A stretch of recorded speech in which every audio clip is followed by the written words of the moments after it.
նրանց հավատում էին։ Երկրային նյութերից ստեղծվելով նրանք երկնային ուժ էին ստանում, իրենց արարողի պես կենդանի դառնում։ Ստեղծագործությունը ստեղծողի երազանքների, նպատակների, վախերի, սպասումների պահապանն էր դառնում։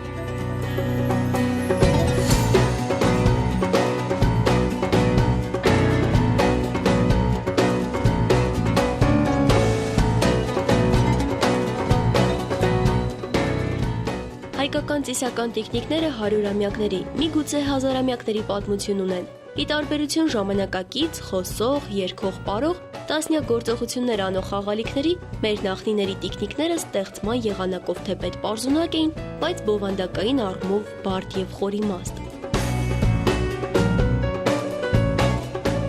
Նրանց ստեղծման համար տարբեր, պարզ եւ մատչելի նյութեր էին գործածվում, ինչպես օրինակ քար, փայտ, երկաթ, կտոր, թել, մաս, կոճակ, կաշի եւ այլն։ Պարզունակ թվացող տիկնիկը մի ամբողջ ժողովրդի հավատալիքների, մտածողության մարմնավորողն ու կրողներ դառնում։ Միամտություն, սպասում, հավատ, երազանք, հույս, սարսափ։ Այս ամենը խտացնում էր նյութից ստեղծված եւ աննյութ հատկանիշներ ձեռք բերած տիկնիկը։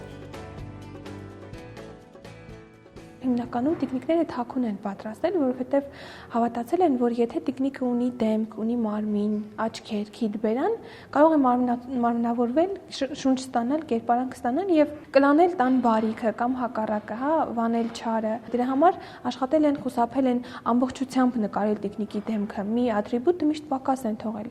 քիթը կամ հոնքի մեկը, որպեսզի նա մնա տիկնիկի կերպարանքի մեջ։ Թեպետ հայոց ծիսական տիկնիկները տարբեր առիթներով էին ստեղծվում, բայց դրանց ժողովուրդն օժտել էր չարխափան, վտանգից ու չարիքից պաշտպանող մոգական ուժով։ Նրանք պարգևում էին բերք ու բարիք, ապահովում տան հաջողությունը, տարվա առատությունն ու պտղաբերությունը։ Գրեթե մոռացված ու ժամանակային հոլովույթում կորցված տիկնիկներն այսօր կրկին կենդանություն են ստանում։ Անցյալ տարի կազմակերպված Անդրևի հարսը խորագրով ծիսական տիկնիկների ցուցահանդես մրցույթը հայ շատ տիկնիկագործների գենետիկ հիշողությունն արթնացրեց ու նախնյաց ավանդույթը հիշեցրեց։ Հին հայկական խորհրդանշական տիկնիկները ստեղծագործական նոր նյութ դարձան ոչ միայն տիկնիկագործների համար։ Երիտասարդ նկարիչ Հայկ Սայադյանին տիկնիկների մասին պատմությունները ոգեշնչեցին նկարի լեզվով պատմել նրանց մասին։ Նկարեց, հետո նկարները կենդանացան, շարժվեցին ու Նազարե այլաբանական շարժանկարի միջոցով պատմեցին Մոզ քաղաքում ապրող տիկնիկագործների գերդաստանի վերջին ներկայացուցիչ Նազարեի մասին։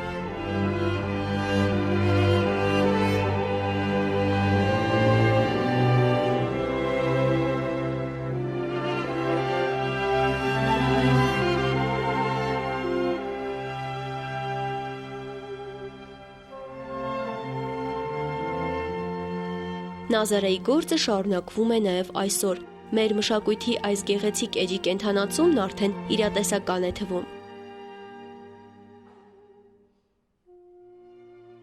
Տատիկս ոնց որ ինձ պատմում էր, ասում էր, իրանք ավելի շատ, ասենք, եթե զույգեր են եղել, որ իրանք ամուսնացել են ու երեխա չեն ունեցել, իրանք մի զույգ տիկնիկ են նվիրել, աղջիկ տղա, ընտանիք, որ իրանք այդ պտղաբերության սիմվոլն է, որ իրանք բազմանան, շատանան, չբերություն չլինի։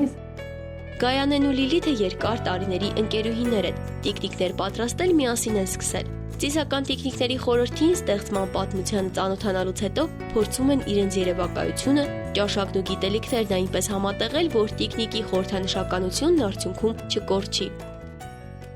Ես իրենց համարում եմ կենդանի, որտեղ ես պատրաստելուց իրենց հետ խոսում եմ, իրենց սիրում եմ եւ դժվարությամբ եմ բաժանվում։ Հիմքը, թե տիկնիկը ինչ կերպար կունենա ընդհանուր կամ ինչ դետալներ, որ կարևոր են, որ խորհուրդը անպայման ասող լինի, այդ դետալները վերցնում եմ ազգագրությունից, իսկ մնացածը արդեն գունային լուծումները, նախշերը, ճիշտ է, հայկական աշխատում եմ որքան հնարավոր է հայկական ծագում ունենան, հայկական խորհրդանիշները ունենան, բայց հիմնականում արդեն այստեղ զարկ եմ տալիս իմ երևակայությանը։ Մենք պատրաստել ենք այնպիսի տիկնիկներ, հատկապես կանանց տիկնիկները, որոնք որ խորհրդանշել են հայ կնոջ կերպարը։ Իրենց բոլորի աչքերը շատ հեզ են ու խոնար, ինչպիսին որ եղել է հին կինը։ Ուտիստատ, ակլատիզ, վիճակի արուզ, պուրպիկ, խաչբուռ, նուրի։ Մեր ժողովուրդն իր խորհրդավոր ստեղծագործությունների համար նաև խորհրդավոր անուններ է մտածել։ Այս անուններից մեզ առավել լավածանոթը Նուրին է։ Անունը պահպանվել է, իսկ խորհուրդը եւ տիկնիկի ստեղծման ուղեկցող ծեսը գրեթե մոռացվել էր։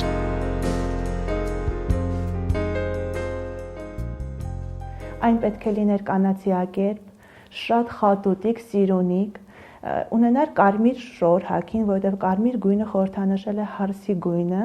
ինչպես որ այս տիկնիկն է, նկարազարդ շապիկ, ինչպես որ այստեղ ամբողջովին ինքը ձեռքով արված նկարազարդ նախշեր, ծիածանակերպ, ծիածանի գույներով գոտի, ցախավելի հիմքի վրա, խաչաձև, որը որ նույնպես խորհրդանշում է կնոջ կերպարը, ցախավելը։ Նուրի տիկնիկը պատրաստել են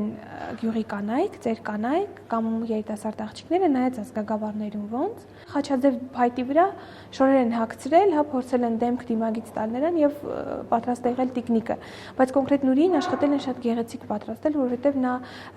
պետք է անձրև բերեր հայ գյուղացուն։ Կարելի ասել, որ Նուրին հայ գյուղացու միակ հույսներ երաշտի ժամանակ ըստ ավանդության, որ երբ կենթանական եւ բուսական աշխարհը մահանում էր ջրի սակավությունից, ապա Նուրի տիկնիկը արտացվում է եւ իր արցունքներով հողն է թռչում, որից որ կենթանանում է բուսական աշխարհը։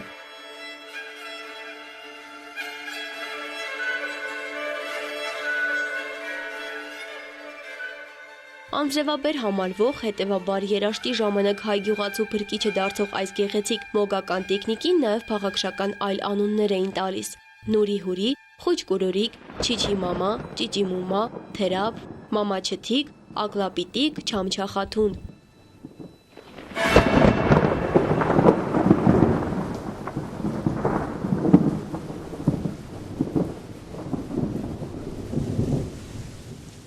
Պատրաստելուց հետո իրենք շրջում էին տնից տուն եւ հաց ու տարբեր մթերքներ էին հավաքում, այնուհետև խնջույք էին կազմակերպում, կամ էլ այդ հավաքված մթերքները վաճառում էին եւ այդ հավաքած գումարով պատրաստում էին այդ նույն տիկնիկը արդեն մետաղից եւ տանում սրբավայր, որպեսզի այդ տարի լինի բերքարատ եւ պտղատու տարի եւ երբեք կենթանական եւ բուսական աշխարհը չչորանա։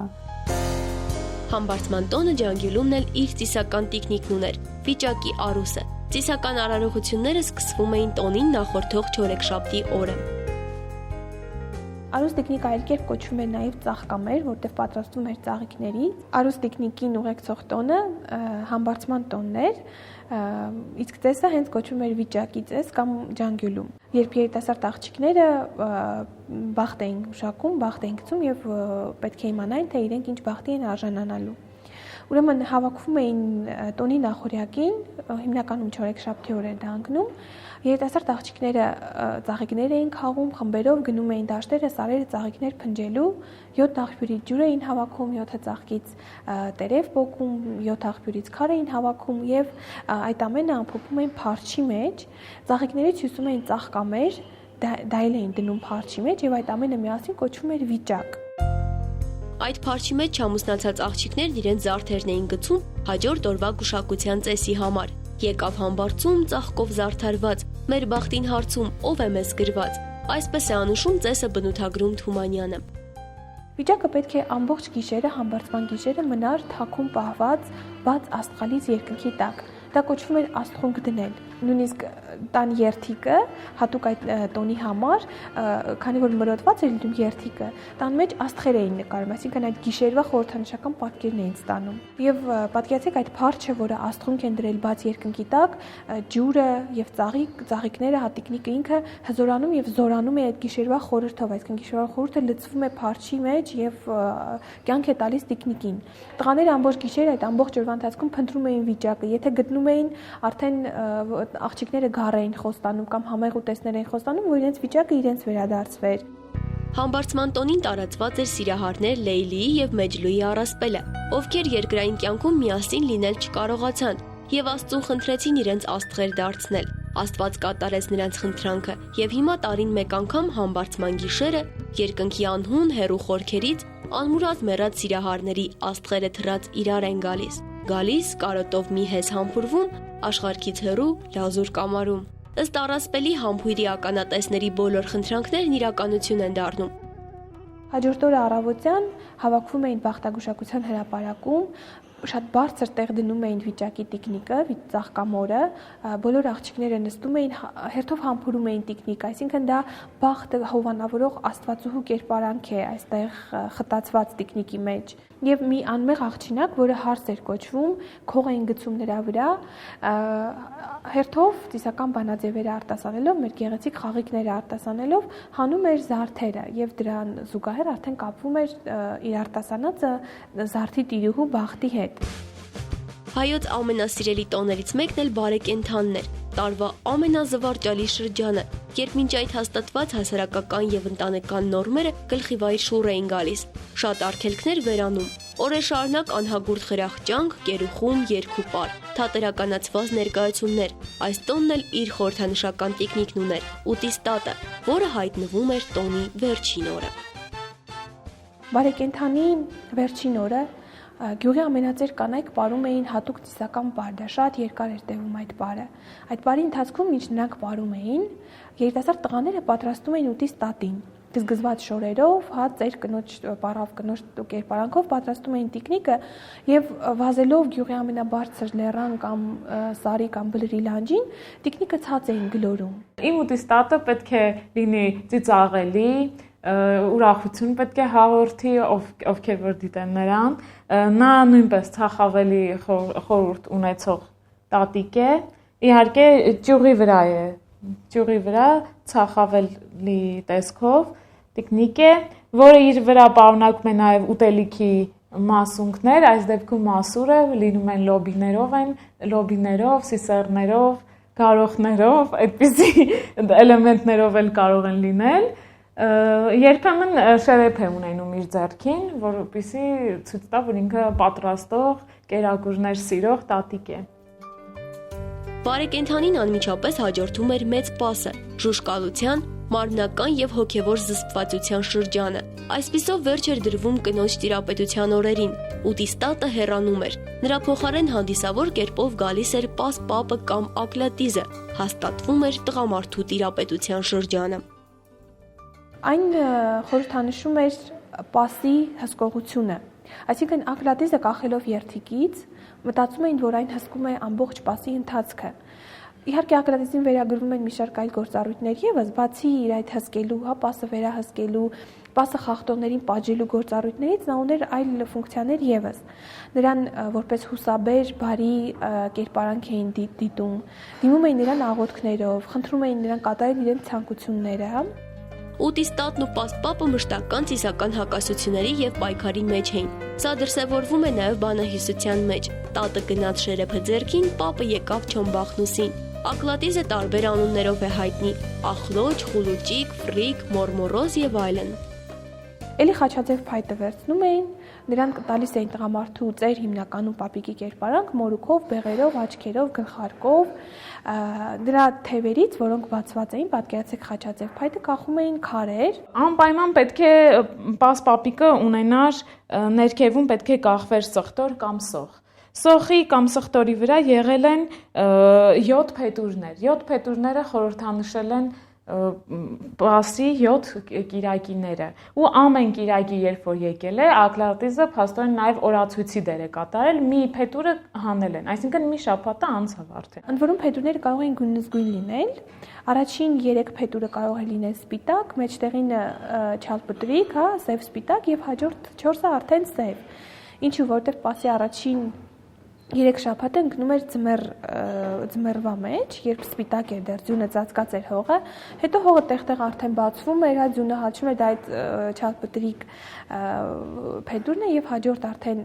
4 փետուրները, որոնք սև էին, արդեն խորհրդանշում էին գարունը եւ արդեն բացված ու մայրացած հողը։ Ու քանի որ տիկնիկը կախված է եղել վերևում ու անընդհատ տաք գոլորշիների տակ ինքը շարժվել է, տաքացել է, այս սոխը կամ սխտորը ճիշտ է, իմ պարագայում կավից է պատրաստված, բայց իրականում պետք է լիներ իսկական սոխ կամ սխտոր։ Սոխը կամ սխտորը ծլել է։ Այդ ծիլը խորհրդանշել է գարնան գալուստը ու այդ ծիլը կտրել են ու պատրաստվող արդեն ավանդական զատիկին, որ պատրաստվել է ավանդական փլավը կամ կանաչեղենը տապակած, դրա այդ ճաշի մեջ են գցել։ Պասպապիկը խստությամբ հսկում էր, որ որևէ մեկը չխախտի պասի օրենքը, այլապես պատիժը չէր ուշանա։ Մարդիկ հավատում էին, որ ակլատիզը ձեռքերից կախված քարերով կհարվածի կամ էլ կծու պղպեղով կվառի պասը խախտողի բերանը։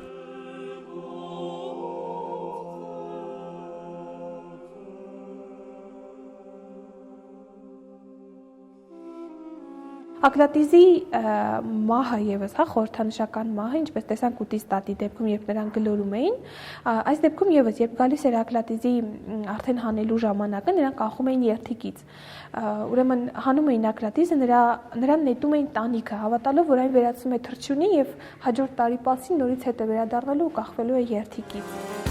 Զատկի տոնն էլ իր տիկնիկն ուներ, Զատկի խաթունը, որը շատ գեղեցիկ էր պատրաստվում եւ բավական երկար ժամանակ կենցաղավարում հայ ընտանիքում։ Այս տոնի համար պատրաստում էին նաեւ փնջած հավկիթներ, այնուհետ ամրացնում Զատկի ծառից։ Մեր ժողովուրդը պատրաստել է տիկնիկներ նաեւ ավելից, ըստ հավատալիքի ավելի մեջ կարող էին հոգիներ ապրել։ Պուրպիկը, օրինակ նշանված աղջիկը պատրաստում էր շշի վրա հարմարեցնելով տիկնիկը, ավելից պատրաստելով, գեղեցիկ զարդարելով եւ ուղարկում էր իր ապագա, ուրեմն փեսայի տունը, ապագա ամուսնու տունը, որտեղ շատ ուրախանում էին, հրճվում էին եւ հպարտանում էին իրենց հարսի ձեռքի շնորհքով։ Արգասաբերության, բերք ու բարիքի երաշխավոր է եղել նաեւ խաչբուրը, որը մեր ժողովրդի համար խորհրդանշական ցորենի հասկերից են պատրաստել։ Ըստ ժողովրդական պատկերացումների ցորենի արտը ուներ իր պահապան ոգին, արտի ոգին, եւ ցորենը հնձելուց հետո մի փունջ թողնում էին այդպես հենց առանց հնձելու եւ հավատում էին, որ արտի ոգին թաքնվում եւ պահվում է այդ փնջի մեջ։ Հետո այդ փունջը քաղում էին, կապում էին, խաչի տեսք էին տալիս նրան եւ պատրաստում էին խաչբուր ու տանում ամրացնում էին այն ամբարի վրա, որտեղ պետք է ամբարվեր ցորենը։ Կլոր տարին այդպես խաչբուրը հսկում էր ցորենի առատությունը։ Երբ արդեն ցորենը ավարտվում էր եւ գալիս էր արտը ցանելու ժամանակը, ցորենը ցանելու ժամանակը, խաչբուրը այդպես մանրացնում էին ձեռքով, այդ ցորենը խառնվում էր սերմացուի հետ եւ կրկին արտի ոգին վերադառնում էր արտին։ Ծիսական տիկնիկներ էին համարվում նաև մարդակերպ եւ կենդանակերպ հացիկները, ասիլ-վասիլները։ Դրանց միջոցով հին հայերը գուշակություններ էին անում։ Ընտանեկան եւ անձնական տարբեր հարցերի պատասխանները փորձում էին ստանալ հացիկների միջոցով։ Այս կամ այն իրողության լինելը որոշում էին հացիկի փքվելով։ Սա հնում պատրաստել են ամանորի ժամանակ, տան մեծ տիկինը պատրաստել է իր հարսների եւ աղջիկների օգնությամբ։ Եվ բոլոր իր տան անդամների համար ամեն մեկը մի մարդանման տիկնիկի նման, որ ասենք հարսի համար են պատրաստել, որը տեսնեն այդ տարի կարող է երեխա ունենալ, թե ոչ, տղայի համար, որ ինչ հաջողություն կունենա, տան մեծի համար, որ առողջ լինի, եւ իրենց կենցաղային այլ բաներ են պատրաստել, որը եղել է խնոցին, քսակը, կովը,